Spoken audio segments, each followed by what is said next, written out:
people should just realize that I'm not going to have any sympathy for any of those things, when someone says it's difficult, because there is a lot of things in life that are difficult.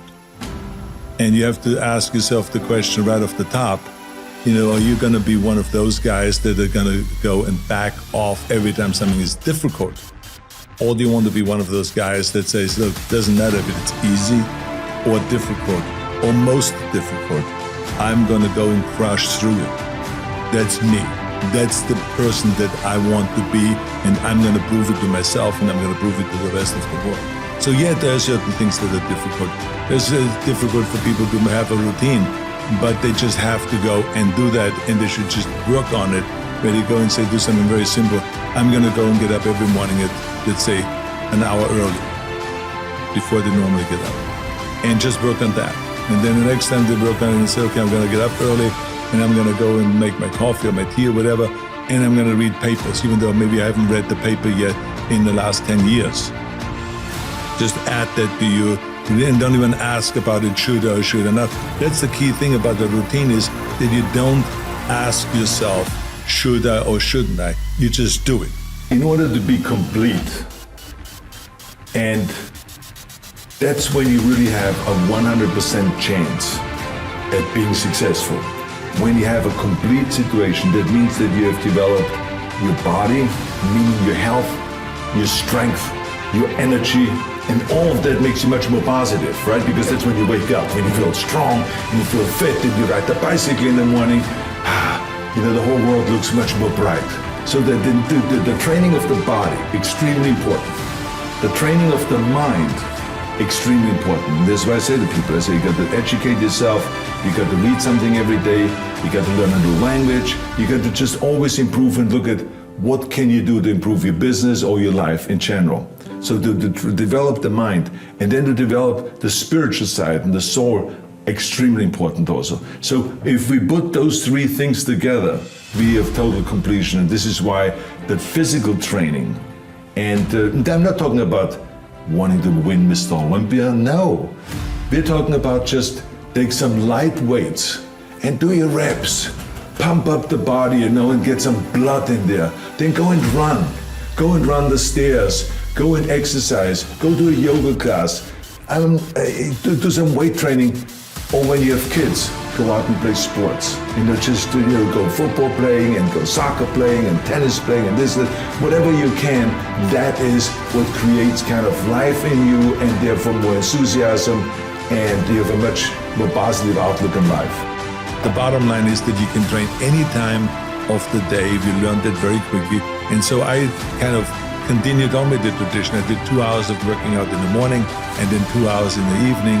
And that routine was automatic. I didn't even think about it. My entire time in my bodybuilding career, I always trained twice a day, and never ever did I ask myself the question, should I go today and do the evening training?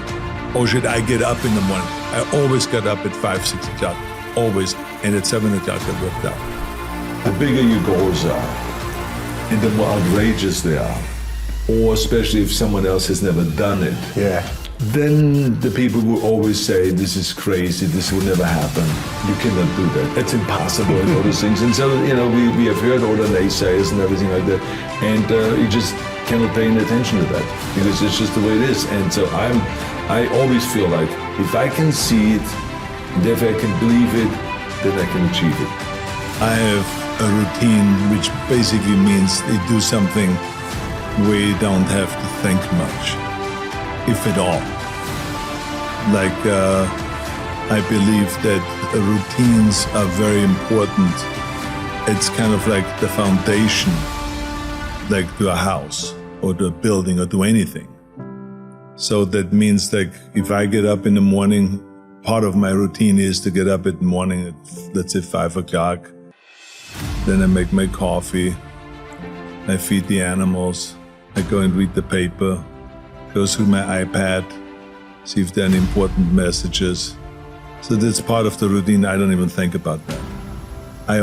Part of the routine is that I have my bike already mounted on the back of my car. I drive down and then take it off and ride with the bike to the gym in the morning at 6 o'clock or so.